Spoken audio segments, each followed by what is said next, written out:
My name is Joseph. And I'm Leigh. And together we run the Finance Matters podcast, bringing you information to empower you to make better financial literacy decisions. And we are financial advisors here on the Czech market. Yep. Not endorsed by anyone, of course, just to give you some free information. Yeah, just to add value so that you can do better for yourselves. And even like we've done better for myself as well, just to make sure that we can, because I feel that there is a gap in terms of that knowledge of how to look at money, how we relate with money, how we even interact with money and people around us that are trying to help us make some more money. Yeah. And that brings us to today's topic. Yeah. Trading platforms. Trading platforms. Are they good? Are they bad? You know, there's a lot of misunderstandings and things that go on. 100%. And it's all really good to really consider, like, what should my mindset be when I'm looking at interacting with these kind of platforms? Now, all of us want to make a lot of money, but we need to understand, okay, what is a vehicle that we can use to make that money, right? And actually, we're going to do a series on this. So today we're going to do a little 101 on like trading platforms, the fees that come with them. And then next video, we're going to do a review of GameStop that actually kind of broke down the fiasco in 2020 with Robinhood, if anyone knows that. Yeah. And so we're going to like a review of it, kind of break down again, real life case, what happened and why that happened and how that impacted you and I and people around us. Yeah, and just to give you some tips. Yeah. Tips and tricks. And also the third video will also include an external professional who understands these things a lot better than we do as well. So that way you can get even more value for how to kind of like relate with trading platforms. Yeah. Perfect. So I don't know, Joseph, do you use a trading platform? No, I don't use trading platforms. Yeah. I mean, I do interact with platforms that kind of like utilize money, like let's say Monzo. I mean, there's Revolut out there as well. Yeah. The Revolut's a big one, but I think we'll touch on today the ones we're talking about, like XTB, 212, eToro, these kind of platforms. I mean, we see those adverts all the time. XTB in the Czech Republic, we see that all the time. Ibrahimovic, and his multiple personalities, encouraging us to like use XTB, make money quickly, all that kind of stuff. What do you think of those things? The first thing that comes to my mind is how they say zero fees, right? And obviously to afford someone like Ibrahimovic, it's not free, they're not a charity at the end of the day. They're a business, they're making money. And so what I would say is just definitely read into it, all the terms and conditions with each platform. Maybe we can explain why they say there's zero fees a little bit, because there is always something, otherwise they wouldn't exist, right? Otherwise they wouldn't be doing what they do. So just be aware that when something says there's zero fees, there's something underneath that's hidden, right? Yeah. So maybe we can talk a bit about that, what it could be. 100%. I mean, look, these trading platforms, they advertise commission-free trading, right? So understand that they're not making money from the commissions. They're making money from other ways possible. And like with any kind of like relationship, you kind of want to understand the motives who you're working with, who you're relating with, who you're talking to. I mean, it was Valentine's Day yesterday, right? So imagine like, we're dating, right? Or whatever. And there's only one thing I want from him. I'm not going to tell him up front, right? Are you going to really trust that kind of relationship? You know what I mean? So it's kind of similar to that kind of that scenario. Yeah. Right? And they're all different. So what I would do is maybe if you're looking to do some trading or earn some extra money, firstly, don't invest anything you cannot afford, right? Yeah. Particularly when you do not understand something. Maybe talk to a friend or a professional that uses. Maybe look online. There's a lot of tutorials on YouTube and that explaining it, because you've got not just XTV, you got 212, you got eToro.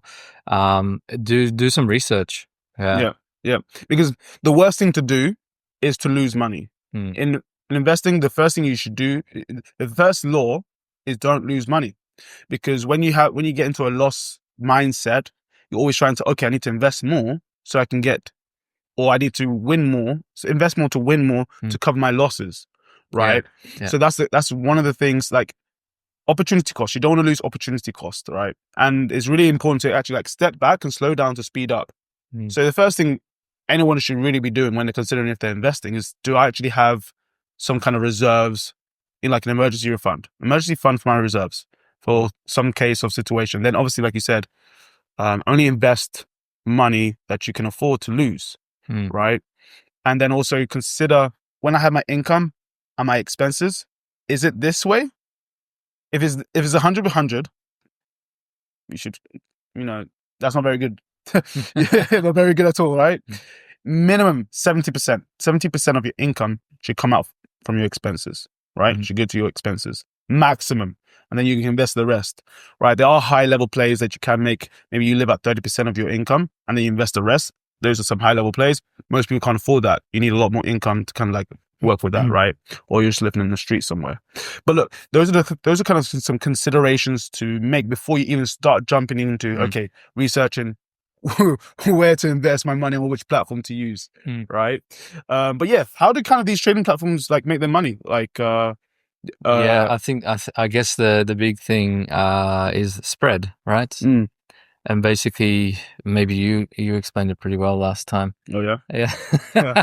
So essentially, even just doing from research to simplify it, whatever the price they show you on the app, it's just a bit higher or lower than what the actual market price is. So that difference is how they make money. That's one way they make money. Second is where they take your orders and then resell it to a market maker, right? A market maker is someone who's going to do the investing there.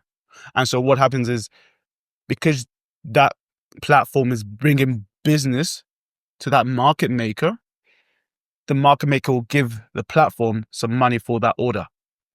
So when it comes to you, the platform wants you to make orders regularly so that they can sell your orders to the market makers regularly and get regular revenue and commissions. Regular income, if you want to put it this way. Yeah. Right. So the first one is spread. What I just explained is payment for order flow. Okay. That's one way. That's another way as well. What do you think? What do you think of those things? It's good. So it's like you think you're investing $100, but actually you're probably investing $98 or $99, something like that. Like you explained as well, sometimes where you're sending the money to this platform, they don't even hold the stocks. They sell it to someone else.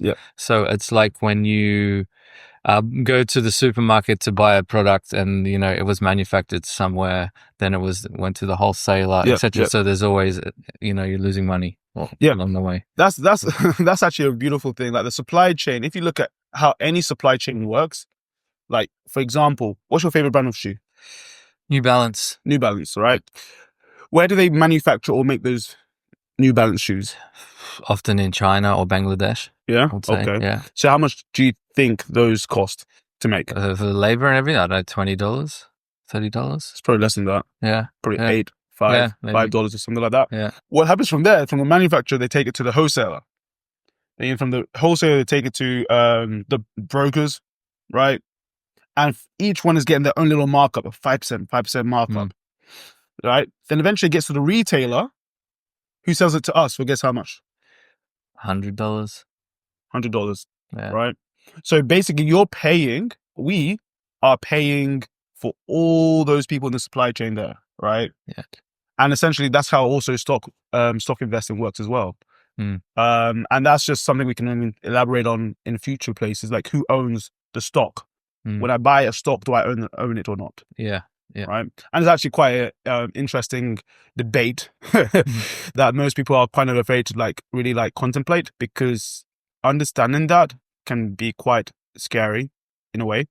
But it's also quite interesting, like that payment to order flow, is very similar to the supply chain, just to make it very clear to you. Yeah. And then another way that these trading platforms make money, they get interest for all the uninvested cash that you have. So maybe you let's say deposit some cash into the platform, and then you just maybe do some fundamental analysis, doing some research on what stock do I want to buy? Do I like Tesla or not? How has Tesla done over the 5 years or whatever? It may take a few days because you're working. You're doing the right thing. You're doing the right thing. You're doing the fundamental analysis, right? They actually make money. The trading platform will make money on the deposit, right? And it's actually very interesting. It's kind of very similar to the banks, right? When I deposit money into, let's say, Leigh Bank, right? What he'll do is take my money that I've invested and he will lend it to someone else, Mm-hmm. right? And then he'll claim interest on that. And then what happens, he'll maybe give me a little bit of that interest, but he's getting more for not doing anything other than just giving it to someone else. Right. So often when you do feel like you're doing the right thing, just put some extra money you invested and you just want to leave it there to grow. Most of these platforms will charge you if you're not moving it, if you're not making other trades, right? Yeah. So you feel you're doing the right thing, have some extra cash. I'm just going to invest it here. I'm just going to leave it there. And then all of a sudden you start losing some money because they're charging your fee for not being active with the investments. Yeah. So definitely do research on each one to see what better suits you. They're all regulated as well, because depending where they're located. So that's also something to check. I mean, when you have, for example, one interesting thing that I just read before was that Revolut, although they say like it's a good thing to have when you're traveling because you have different currencies, but they only trade in US dollars, right? And then if most people travel on weekends and they actually have a surplus on weekends. Oh, really? Yeah. So it's Monday to Friday, sure, it's zero interest, but over the weekend there's a surplus. Gotcha. Yeah. There's always a price for something, right? Yeah. If anything is free, then you're probably the product, right? That's in everything, right? So just recognize that free doesn't always mean it's cheap. Let me put it this way, right? And it's also important to understand that there's also like if you even get into like high premium investing in these trading platforms and you start to use, let's say, margin, which is like debt or loan that the platform will give you to invest higher, is a high risk. These are high risk trades. Basically, you're like kind of like increasing the stakes for whatever investment you make. And so that there's also margin interest on that, or interest on the loan that you have taken to make it, let's say, play in Tesla as well, right? So those are just a few ways these instruments or these platforms kind of like make money. And it really goes against the nature of what a true good fundamental investor should do. You should actually make less trades just because of you need to protect your emotional capacity. If you make too many investments, if you see something goes down by, let's say, 1%, 2%, whatever, you're going to get scared. Oh my God, I need to trade again. Unless you don't invest your emotions, you should invest a plan, right? So this is why it's really important to slow down and understand, okay, why do I really want to invest? Do I want to grow what money I have? What's your goal? Yeah, what's your goal? Do I want to grow the money that I have? Or do I want to make more money? Right? Next thing that you want to do is then understand, where do I want my investment to be in 12 months, 3 years, or 5 years? Well, what is my target? Or even longer, right? Like when you're thinking about retirement and these kind of things, yeah. Right. Where do I want to be? What is that number? What is that retirement number? Right? Then the next thing you want to do is then, what vehicle will I use to get me to that destination? Right? You can use a trading platform, but you need to understand the vehicle. You can use a person, right? A professional, but you need to understand the person. You need to understand his mental capacity, his knowledge. Do you even like the guy either? Right? Maybe you don't need to like the guy if you're making money, right? But still, it's a relationship. And then, like with any car, you need to know how to drive. If you don't know how to drive in the first place, don't even bother getting into the vehicle, right? I mean, if you don't know how to ride a bike, why would you ride a bike, right? If you don't know how to invest, why would you even invest? So this is where a lot of things you need to do are kind of like related to you. So you have to kind of recognize that you don't want to just follow the crowd on FOMO. I mean, you were talking about FOMO before. Yeah, and this is what happens to a lot of people without thinking about what their goals, what are they supposed to be doing with this money, but they hear from a friend, oh, I'm using this platform and I made some money, this stock went up, blah, blah, and then, the FOMO kicks in, the fear of missing out, and you want to do the same, but you haven't done your research. And this is actually why a lot of more people lose money on these trading platforms because of these reasons, right? Yeah. They don't know what they're doing. They don't know how to invest. You're interested in it, right? Because they have cool platforms, actually. They have really cool platforms where you can follow lots of colors and see it going up and down. So you enjoy it initially. However, if you want to make money, you need to be doing it more consistently.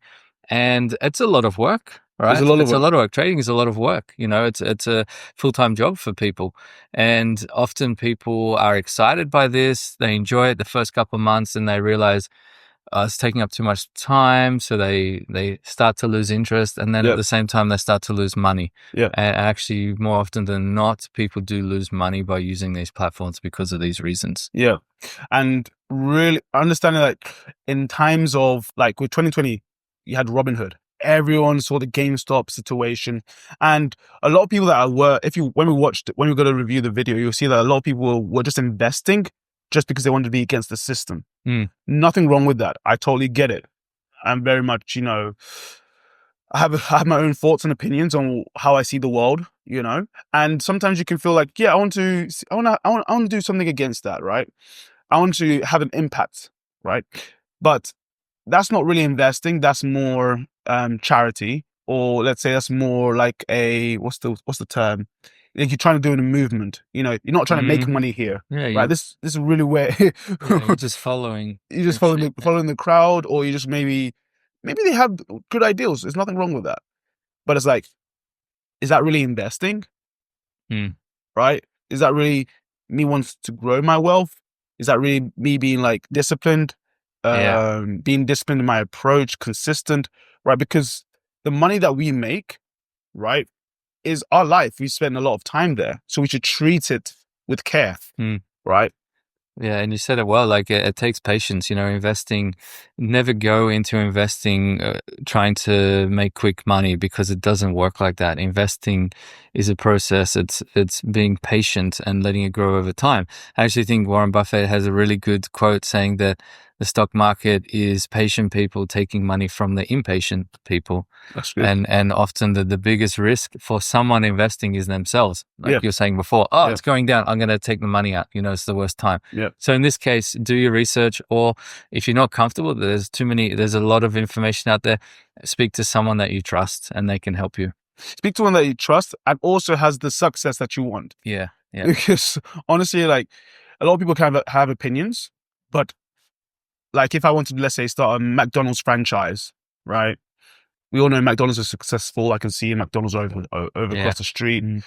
If I talked to my mum and said, I love my mum, don't get me wrong, right? Mum, I'm going to start a McDonald's franchise. And she said, that doesn't work. I'm like, yes, it does. No, but of course it doesn't work for her because she's never done it. She has no experience. I'll go to Raycroft Inc., McDonald's Inc., and I'll listen to him. He has the expertise. He has the information. He has success in it, and he's still making money from McDonald's even though he's dead. So I'm going to listen to him to give me the advice. So you also want to kind of like, you don't need to take advice from everybody you hear information. You can appreciate it, say, thank you, but you don't need to process it and actually utilize it. Take advice from people that have the success that you want in whatever field. Or the experience, and not always success. Even talk to someone that has used these platforms and even lost money and find out why, or, like that. Do your research. Do your research. And again, let's just summarize. Know why you want to invest in the first place. Know what your target is to invest, right? Understand the vehicle you want to use to invest, either a trading platform or a person. And then understand yourself. How am I like? What is my temperament when I'm investing? And so once you have those things in order, plus the fundamentals in terms of like, I have an emergency fund, I have, I'm earning more than my living capabilities, where I have money that I could afford to lose to invest, then you can start to make some really, really good plays, right? Well, diversify. If you want to try it, but maybe do something more long-term as well and try this a little bit just to see how it goes, Yeah. I mean, definitely just be careful, because the last thing you want to do is lose money. Yeah. Because once you lose money, there's no way you can earn it back to actually, if you do the numbers, to earn back the money you lost requires even higher risk, higher percentage percentage of return, and it can get into a very bad spiral. Yeah. So that's pretty much everything we wanted to talk about when Yeah. it comes to trading platforms and fees and all that type of stuff. The next video we're going to do is about a review of GameStop. Yeah, looking forward to that. Yeah. It's a good film. Yeah. It's a very good film. As you know, it's funny when all this happened. Is it 2021? I think 2020, 2021, something like that. Yeah. Some of my clients are always asking me about it, and I wasn't looking into it back then. So it's a good topic to talk about next time. 100%. Yeah. So thank you for listening. Yeah. I will see you on the next video. Yeah. Have a good one.